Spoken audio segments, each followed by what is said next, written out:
Okay, we're beginning chapter 52. Chapter 52, the second last chapter of Tanya, is quite a significant chapter. Not the simplest one, but very, very important and fundamental understanding how Hashem interacts with the world. And most important, we're going to address a single word, which we hear so many times, and to find out what does that word mean. And the word is Shechina. We talk a lot about the Shechina coming down to the world, God's presence. What is the technical meaning of Shechina? What is it exactly? How do we get to this discussion? Well, in the last chapter, we started explaining how is it possible for Hashem's presence to be in one place more than the other. We say Hashem is found within the Holy of Holies, but Hashem is everywhere. So we started explaining the metaphor of the soul. And we explained the soul has three levels or three perspectives. There's the essence of the soul. There's the soul as it comes into the body and the brain in the center control system to control, and it encompasses the entire existence of the energies and the powers and the abilities of the body as the rest of the soul. And then there's a soul. The third part is how it manifests itself in every single individual limb according to its nature, its need, what it's able to function, etc. Chapter 51, we explain the first and the third. We explained God's presence in the world in a way of the essence of God's presence, where it's the same, it's neither enclosed, neither distant from every aspect of the world equally, which means Hashem's essence presence is entirely in the universe, in the highest place and the lowest place. It's equally present and equally distant. And that's like the essence of the soul, that in the one hand, it can't enclose itself in any specific limb of the body. Yet every part of the body has the essence of the soul that exists there, it gives it life. And we explained also the third thing, how Hashem's presence comes into every single individual part of creation according to its level and what it can receive, like the soul that gives the power for the foot to walk and the stomach to digest food and the eyes to see, etc. But the middle one, the one about the brain becoming where the soul enters the body through the brain and becomes the center of activity for the entire body, the control system, the presence of the soul within the body, that we're going to explain in chapter 52. And that's, of course, the metaphor of the Shechina. Before we begin, it's probably good to note in general a concept, and that is one of the phenomenal differences between holiness and impurity or unholiness, or godliness and concealment, klippa, is the nature of godliness and holiness is to unite, to bring things that seem to be opposed or different or disconnected, and to make it one. You know, one of the things the world tries to say is that in order to be one, we have to all be the same. And in godliness, we say just the opposite. In order to be one, we have to recognize our differences, how we complete each other. Each one of us have a part the other part doesn't have. You know, if the body said, I want to have, everyone should be a lungs. What's a body of 240 pounds? I'm talking my weight. If everybody else 120 pounds, well, what is the body of 130 pounds going to do if it's all made up of lungs? It has to have eyes and ears and a nose and a stomach and a foot and an arm, etc. We can't all be the same. It's because we're uniquely different from each other that we complete each other. Like all the parts that make up a nice Rolex watch, that all the different components make up a whole watch. If they're all the same, it doesn't work. The uniqueness of each one makes us united because we all complete each other. We all become one holistic truth, one holistic goodness. So the nature of godliness is to unite and bring everything together as one. The nature of klippa is to divide. Like we know the nature of Yaakov was to bring everything together. Esav was to divide. Holiness brings everything together. It is one. We are one unit. And even things that seem to be disconnected. I am godliness and this thing is materialistic. We're here for each other. The godliness uses or benefits from the material to grow, and the material benefits from the godliness to become elevated. And we all become the differences. A man and a woman, two different people in the community, our uniquenesses and our differences bring us together. In this chapter, we're going to see really how the ultimate is the Shechina brings together that which is most godly and that which is most mundane. The uniting of what seems to be the polar opposites in existence is possible through the presence of God. It all becomes one. And by the way, as a side note, this is one of the fundamental ideas of Hasidus. You know, there was two different approaches to the world by different sort of perspectives. One perspective was the world is a conflict to godliness, and therefore I'm disconnected from the world. There are people who went into the sort of close themselves up. I don't have a computer, and I don't have involvement in technology, and I live in a little shtetl. I close myself off to protect myself because the world is a conflict. Other approach was the world is the conflict of godliness, therefore there's no God. There's just a world. I don't deal with God's a conflict. I have a world. That's all there is the world, I know God. The truth is there is a world, there is God, and our job is to make them one. Bring godliness down into this world. Make your home a dwelling place for God. Make a bracha on some food, exercise to be healthy, so you can raise your family, etc., etc. The unifying of these two opposites that seem to be opposites, they're really here for each other. So in this chapter, we're going to see how the Shechina is that presence that brings down godliness into this world. Okay, so we're going now to examine the middle concept of the three metaphors, or not the three metaphors, but the three ideas of the soul, which you said was the essence of the soul, the presence of the soul in the body within the brain, and the soul through the body, through the brain, giving each and every limb what it needs. We're now going to say in the middle one, the presence of the brain, the godliness, the identity of the brain, the soul, etc. In general, a brain really is our identification. There's a famous quote from I think Descartes. I don't know who said it. I don't know how to pronounce his name even.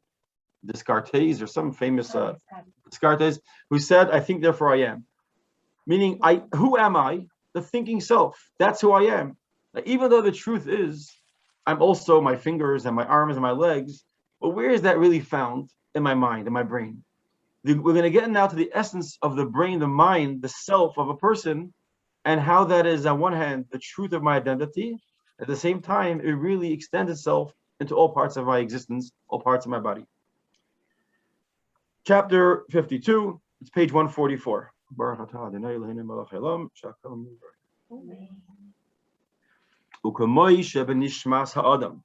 And just like by a person, the primary existence of the person's life force is within the brain, referring now to the soul. We're talking, practically speaking, the soul which gives life to a person. Where does it primarily reside? In your brain. The brain is not just physically and biologically and physiologically the central nervous system of your body, but also spiritually. The ability to function and the ability to manage your entire body is given over to the brain. The soul, by living within the brain, primarily actually gives life and controls and directs your entire existence, your entire self, from the heartbeat to the temperature in your body, to the walking and digesting food. All happens through the soul, which lives in the brain and conducts and guides and leads this entire city, this entire world called the body. The chol ha'evanim, and we know from the brain, all the limbs of the body, mekablim v'koyach levad. And what does the rest of the body have? Not the brain itself. As much as they might like to be the brain, they're not the brain. It's a lung, it's a kidney, it's an arm, it's an eyeball, it's an ear, it's a whatever part of the body it may become. Every single part receives from the brain some life force, some guidance, some instruction, some power, some ability. Hameir lehem, which shines into that particular limb. Let's take, for an example, the eye. It shines from the brain into the eye, the ability to see. As we explained in chapter 51, the actual ability to see begins within the begins within the soul, and already in the brain it has this power to see.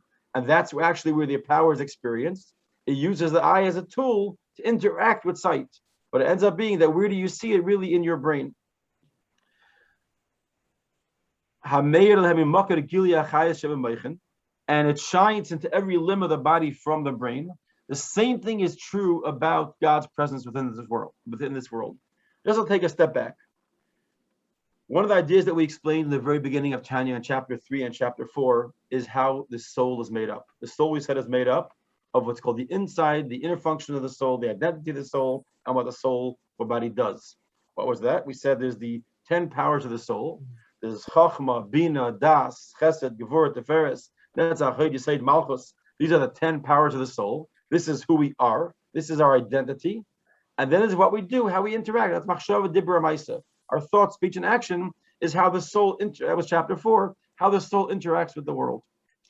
This was all taken off the concept that man was created within the image of God, which means when Hashem created the world, and Hashem's relationship to the world is also with 10 powers. But there we don't call it the 10 powers of the soul, we call it the 10 sephiros. The 10 sephiros are the same presence and I don't know if it's manifestation or the process that Hashem relates with the world is also 10. Even though there's much more, as we know, each 10 is made up of 10, each one of the 10, plus there's high levels above it, there's Keser. We're just focusing on the 10 words that Hashem created the world represent the 10 spheros. And that is Chachma, Bina, Das, etc. Now, how does the process work in general? We know that we divide all of creation and existence into 4 worlds in general. The worlds are Atzilus, which is the highest of the worlds, Beria, which is the second highest of the worlds, Yetzira is the next one, and Asiya is the lowest, and the Asiya itself is made up of 2 parts. The spiritual part, where the angels are, and the physical part, where we are. Truth to be told, we're existing within all 4 worlds, except our 5 senses only can relate to this physical world.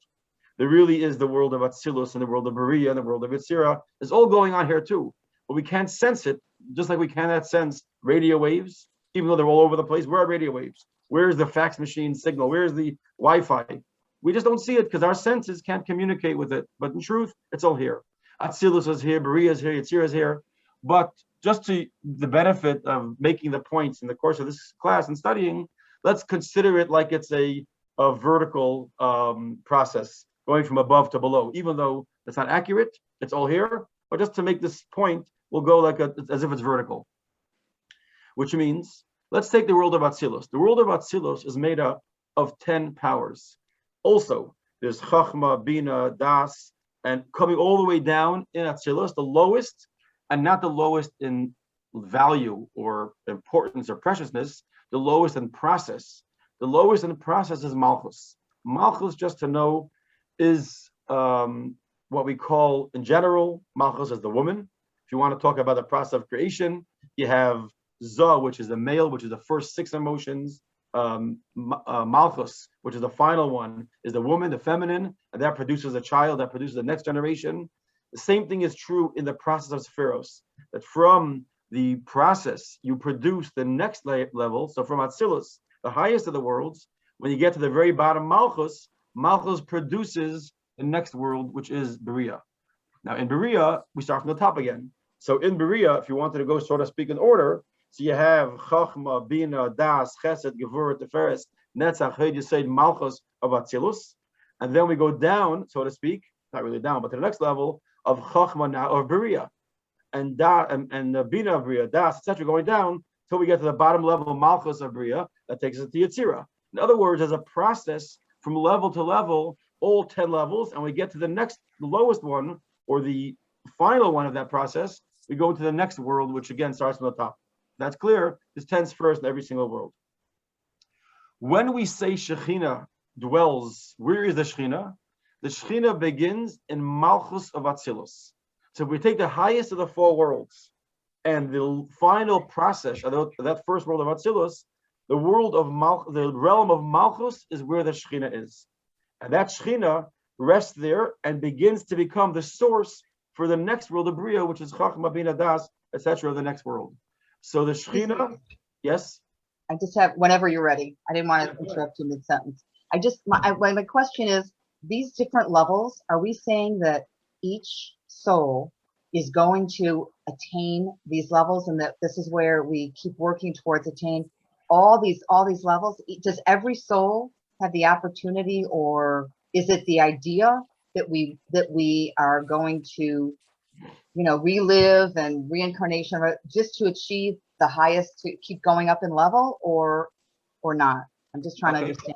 It's a good question. I'll answer you only what I know, because there's probably a lot more to be said on this, but I'll tell you what I know. In the beginning of Tanya, we mentioned in the chapter 2, how all the souls come from Atzilus, really. All the souls come from Atzilus, a starting point.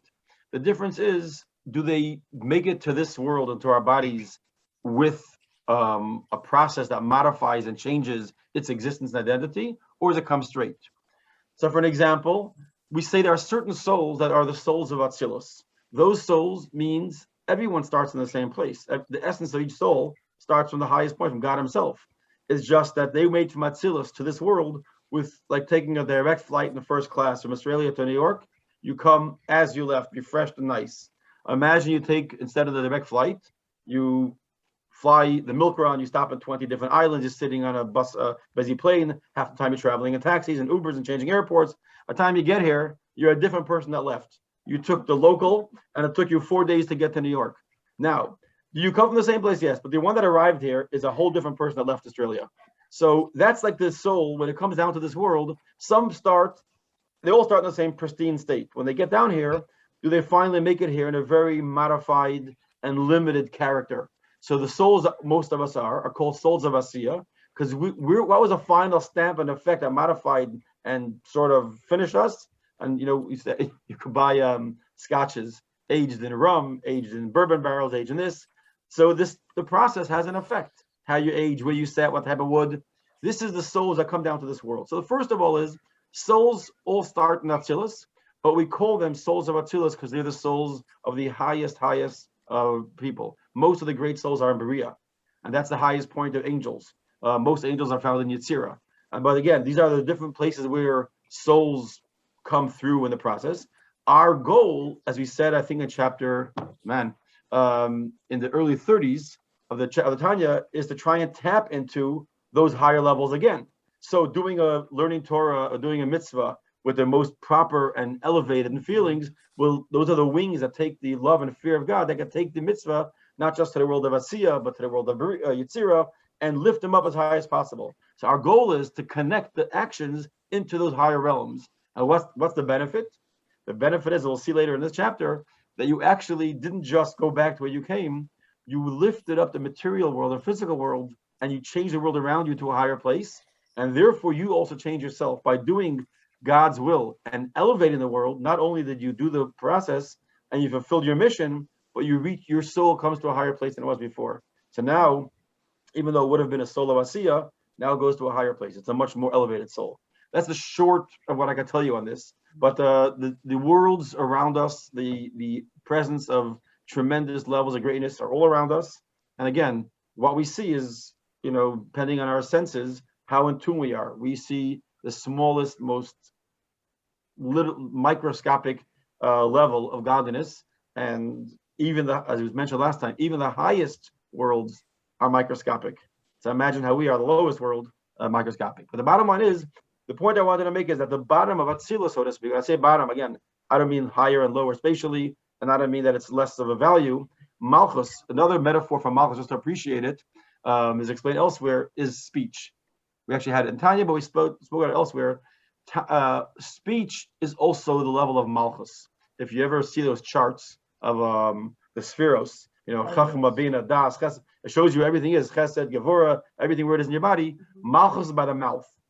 Malchus, why? Because Malchus is that level that takes the Chachma, the Bina, the Das, whatever you have inside of you, and expresses it. When you have a thought in your mind, when you have a feeling in your heart, the way for that feeling to be expressed to the world is one of three ways. Either an action, or thinking about something, which has an effect too, or speech. Speech is the most direct way of expressing a thought or a feeling and to verbalize it. That's why, by the way, a king is called a melech, because he rules by speech. Malchus melech, because he rules by speech. His word makes action. He says something, he does it. That's why he's called a melech or malchus, because his power is through a speech. Malchus is the final step, as we explained. On one hand, it's the lowest. At the same time, it taps into the deepest part of ourselves. When you speak about something, it draws emotion, it draws intellect, it pulls from deep inside of ourselves. But malchus is that. So if you have it, let's say I want to share something with you. I think about it, I meditate, I develop it, and I say it. When I say it, that was the final step in the process, and now it goes to the next thing. Malchus is that. All that existed within the realm of Atzilus, which is there for the purpose of getting to the next world, which is Bria, is all expressed and executed, so to speak, through the realm of Malchus, the lowest of the 10 spheres of Atzilus. So that was just to say, so just like we have in our bodies these concepts, the 10 powers of the soul, so is true in creation in the world. And when we say that God's the Shechina rests. Where's the Shechina? That is a Malchus de Atzilus. That's just good to know to go through this chapter here. So he says like this, fourth line, the second wide line. Kacha mamish, the same thing exactly, al derech mashal, in the way of a metaphor. Whenever we talk about God, we use this sort of exactly the same thing by way of a metaphor. Ikur gili klolos hamshachas achayas lahachyes ha'elamois v'habruyim, the primary existence of life force to give life to the world, and all the, not just the world, but all of its creations that exist within the world.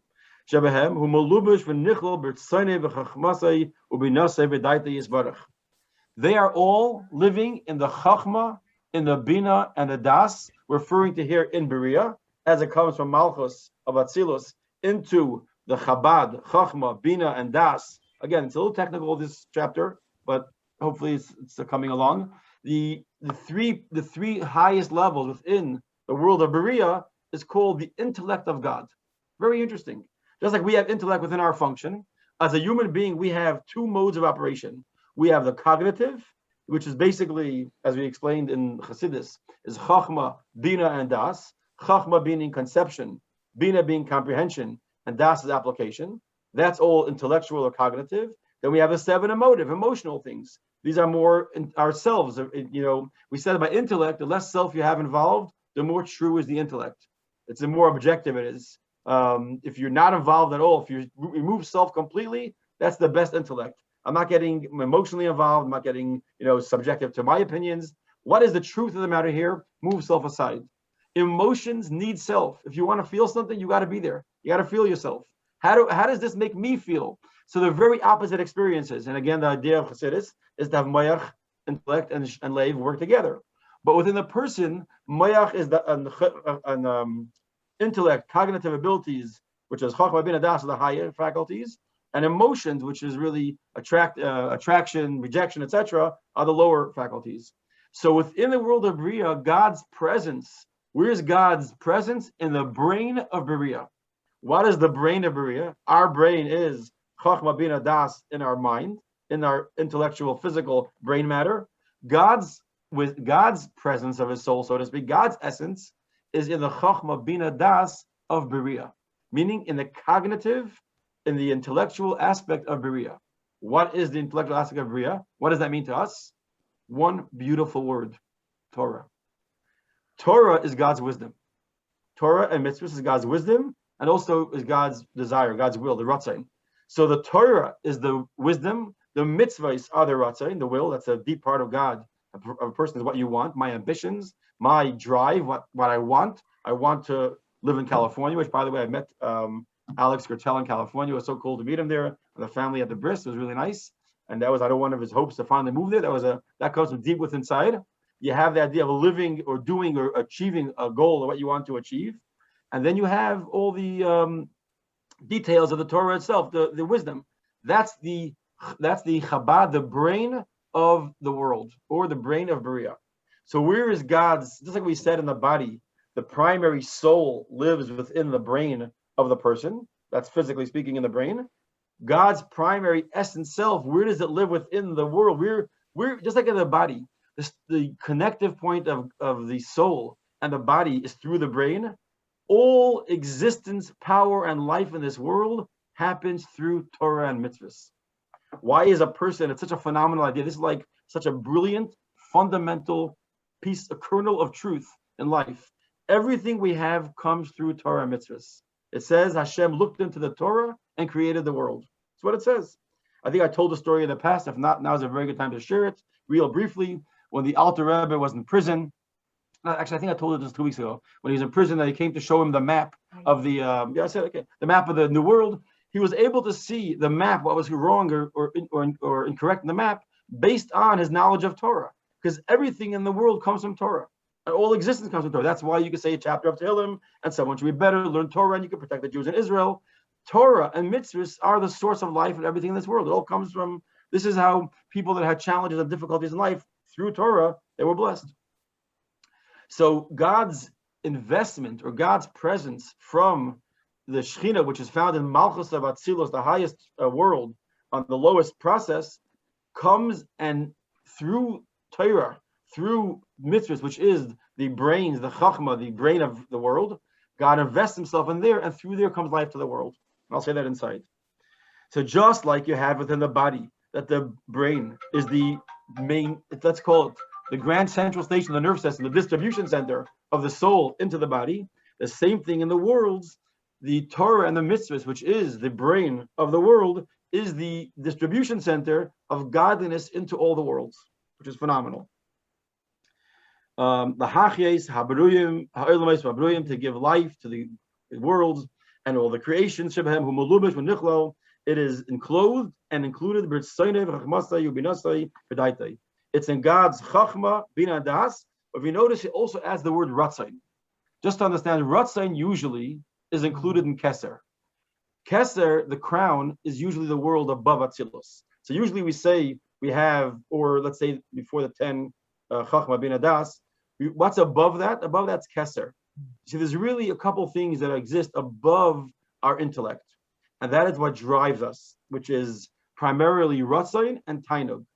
Ratzain is will, and I don't mean the will just to I want to go buy a coffee. I mean, what is your drive? What is your hope? What's your vision for yourself? That overwhelming vision or hope or desire. There's some people, my vision is I want to one day live in Israel. I want to make Aliyah. I want to one day, I can't wait to be a grandparent. Like, people have this hopes, this goal they want to get to. And it's from deep within. That's Ratzain. And the other one is called Tainug, pleasure. What gives a person deep satisfaction? Something deep, not just like a taste of a delicious piece of ice cream or a cheesecake. Talking about deep, satisfying pleasure. These are two aspects of the soul that are actually deeper and higher than Chachma, Bina, and Das. So here, he puts it all together. He puts the Ratzain, which is Keser, and the Mayach, which is Chachma, Bina, Das, Chabad. He puts it all together, that it resides, the wisdom and the desire of God. It resides in the Chabad of the Bria. Hanikre b'shem moichen. So this is God's brain. So if you want to say, where is God's brain? God's brain is in the cognitive power of Bria, or you can say in the Chabad of Bria, or in the moichen of Bria. That is the central nervous system of all the world coming through that spot. And what does that mean practically in our terms?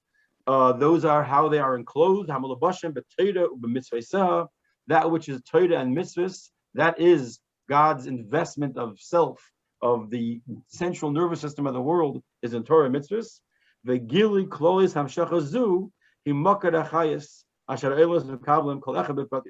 And from there comes the life force to every single part of the world, to Earth and to the moon and to the galaxy and to the grasshopper and to the person and to the sheep and the cow.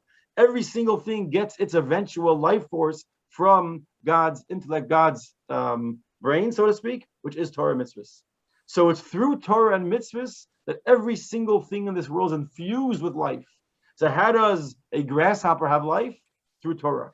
The words of Torah that are learned give life to the grasshopper and give life to the existence of the United States of America and to all the planets and the solar system. All of that comes through Torah. So Torah is a central nervous system, that middle part that we didn't explain in chapter 51, which is the brain as a control or the center of all of the function of the body, that is Torah and mitzvahs as they exist within Bria, the Chachma Bina Das of the realm of Bria, this high existence, this high world. Again, if I'm going too fast or jumping without explaining things, please let me know, because this is quite a big chunk of information. But like I said, it's fascinating, the concept that we can sort of pinpoint where in creation process is God's central nervous system, so to speak, that's in the top of Bria as it receives from Atzilus.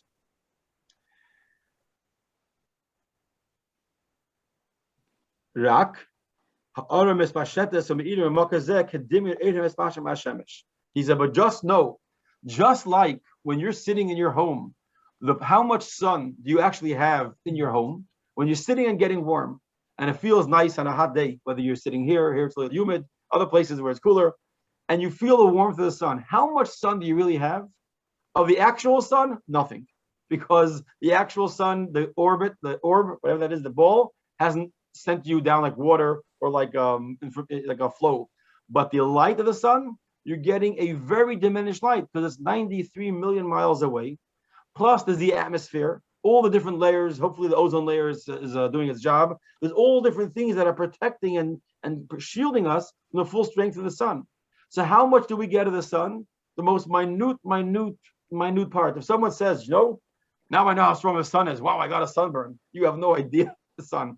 Go to the sun. They had this joke about this kid who says to his mother, when I become older, I want to become an astronaut and land on the sun. She says, Bubala, you're going to burn your feet. He says, Ma, I'm not dumb. I'm going at night. I'll go at night. It's no problem. The sun is so distant. It's so powerful. It's so rich. It's so, what we have, we don't even get it. But we get something from it. That's how much light we get from God's brain, so to speak, in Bria. That means all the life force that we get in this world is the most minutest array of a distant array of a flow. But again, you can get a sunburn. You could turn on millions of solar powered panels. You could do tremendous stuff. Plants have all these receptors to receive the light of the sun. The vitamin D we get. I mean, what we're getting is tremendous. Don't minimize that. But compared to the real power of the sun, it's nothing. It's zero. It's insignificant. That's how much we get of God's sustenance and light. Just for us, it's a tremendous amount. It's overwhelming. But from its source to us is incredibly diminished. Just like he says, the light that comes from the sun. The keches avari haguf mehamayach hanal. And the same thing could be back to our metaphor. The same thing, how much life force of the brain does your foot actually have? How much intelligence of the brain does your intestines have? I mean, you can't compare it. The brain is such a mind-boggling, it's perfect, mind-boggling, it's the brain. It's such a mind-boggling power center. I mean, I don't know, I read different things over the years as I grow up about how much percent of the brain we use, what's the brain full power, how much it calculates, even your eyeball, how many calculations it makes a second. The brain power of the brain is mind-boggling. How much of that do we actually have when we take a walk, when we're moving our feet, when we're opening and closing our hand? It's a joke. But it's enough to make our hand do what it's supposed to do. Sense of touch, the sense of strength, to pick something up, to pull something down, and its connection is incredible. It's instantaneous. It's connected unbelievably to the brain. It's not even a second hesitation when you want to lift up your hand till it goes. But still, the amount of power that comes through is minuscule.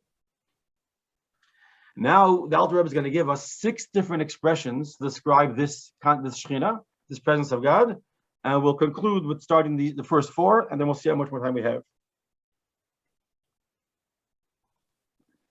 He's going to first give us 4 names. The 4 names for the Shechina, one of them is Shechina, really express the 4 different roles, the 4 different jobs, so to speak, of this power source, this brain, this essence. Umakar hazeh hu anikra alma de escalia. First name it has is the world of revelation or the world of manifestation, meaning it's the first time, as we'll see, where God expresses himself or something is expressed in a revealed way.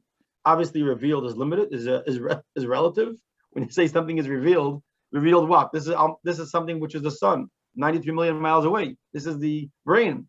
But it's the first time God expresses, so to speak, because in Atzilus, you see, just to understand, Atzilus is not really called expression, and the usual reason for that is because Atzilus is really called a place where it's one with God. In order to have expression, you have to have a little disconnect, a little bit space between you and God. Like, we have a very famous concept, a known idea. It's sad, but when Yizkar, we don't say the first year. If God forbid someone lost a parent, they don't say Yizkar the first year. Why not? The primary reason given is Yizkar means I want to remember. Remember, it just happened. How could you forget? It's like, remember what happened 10 seconds ago? For the first year that someone lost a loved one, to say remember is like an insult. As if, even to say it 20 years later, it's an insult. But we have to be practical.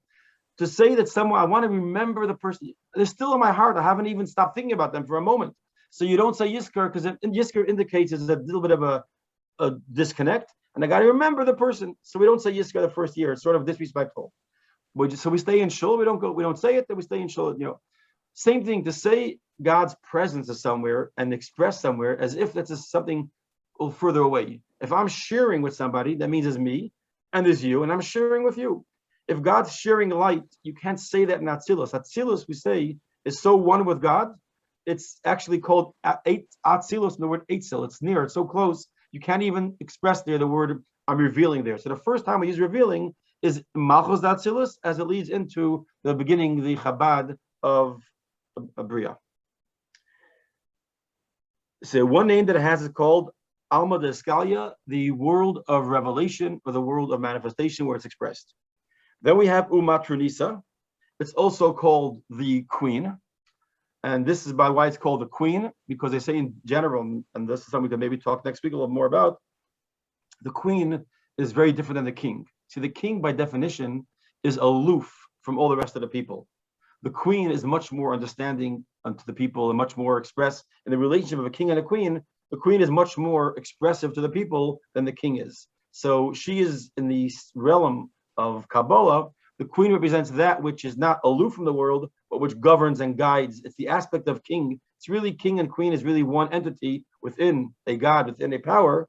One is the power within itself to be aloof, and one is the power to manage and give and to direct and to sustain, etc. That's the queen as a manager, so to speak. So it's called a queen. The Ematata, it's called a lower mother. Why the lower mother? Because we know Bina is also called mother. You have Chachma, Bina, and Das. Chachma we know is father. Bina is mother. So, but also Malchus is mother. So Malchus, this aspect is also called mother, but it's a different aspect of mother, so it's called a lower mother. So we have the higher mother and the lower mother. Ematata, and also it's called Shechina. It's also called the Shechina. So this presence of God in the world has all these, and these are all really the same thing, but it's all different dimensions or aspects of how and what the function of Shechina is. It comes from the word Shechina, as I dwell amongst you. And now he's going to explain each one of these four names. We'll stop here. I'll go next week. I'll start because now he's going to explain each of the four names, and as he's bringing two more names, we'll stop right here. Just to conclude with one thought to consider. A lot of times we find in Hasidus, and this is really a very, I don't want to say it's challenging because everything's challenging, but it's really a more difficult chapter because it talks about the things that we don't see. When I was in yeshiva and we learned about the kosher animals.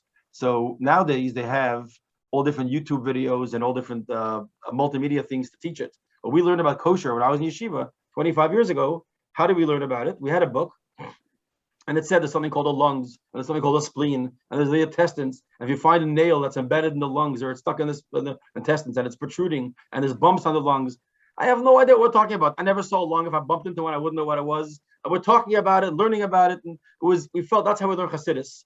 We're talking about Chachma and Bina and Das and Gvura and Atzilus and Bria. It's ideas. They're very hard to really understand them clearly because there are things we haven't seen. One day we'll see it and go, that's not when we have a sensitivity to spirituality, we'll understand it. But another aspect that takes place in the process of studying is the idea what's called, it depends where we're speaking. This is something when I grew up in yeshiva and we ask a question to our mashpia, the person who taught us Hasidus, and I would ask a question, he says, it depends where. Because sometimes it sounds like Atzilus is the highest, sometimes Bria is the highest, sometimes Kesher is the highest, sometimes Chachma is the highest. Every time, what's the lowest, what's the best? And the answer is, it depends where we're speaking, what the point is. Here we get a good glimpse to see how in each realm, Chachma of Beria is the highest in Beria, but it's not as high as Chachma within Atzilus. Malchus is the lowest of all them, but it's also the most powerful of all them because it creates the next level. It's the ultimate purpose of all of the spheros. The purpose of spheros is to get to a result. So one of the things that we see in this chapter is that everything it depends where it's speaking to understand the subject properly. You can't say that Chachma or Ratzain or Bina is the same definition everywhere. It always means the same thing. But as far as its level and how it's expressed and what we're referring to, what we mean by it, it's always a little bit different. We see it in the word Shechina itself. Is Shechina the highest thing or the lowest thing? As far as Hashem is expressing himself to the world, Shechina is the bottom. This is the final step going into creation. It's Shechina. As far as us, Shechina is the highest. The Shechina dwells in the Holy of Holies. The Shechina is the highest. Our goal is, we say every day before Baruch Shamar, the Shem Yichud Kuchabrichu, we want to make one, Kuchabrichu is Shechinte, and the Shechina. The Shechina, which is down in this world, that creates and guides the world. And God's essence, we're trying to make less disconnect, bring them together. There shouldn't be a disconnect between world godliness and essence godliness. But the bottom line is, it's a topic which requires a lot of time to think about it and discuss it. And therefore, I think more than other chapters of Tanya, as we go through this one, please, if somebody needs more explanation, either I'll explain it or I'll tell you I have no idea. But one of those two I'll try and do. Either way, you have a healthy, good year. I'm just going to blow the shofar, even though you can't technically fulfill the mitzvah of shofar on the Rosh Hashanah, but during the 30 days preparing Rosh Hashanah, since that day is a symbolic preparation, hearing it on Zoom has some value. On Rosh Hashanah, hearing it on electric, besides the problem of electric on Yom Tov, would have no value. Today it has value as a reminder. So here goes.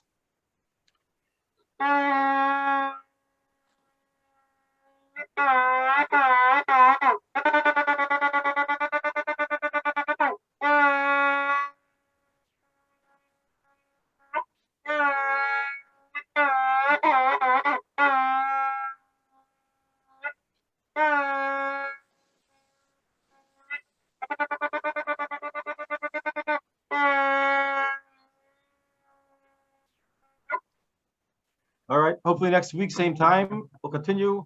Hashem should bless us all to be healthy and have a really healthy and happy, sweet new year.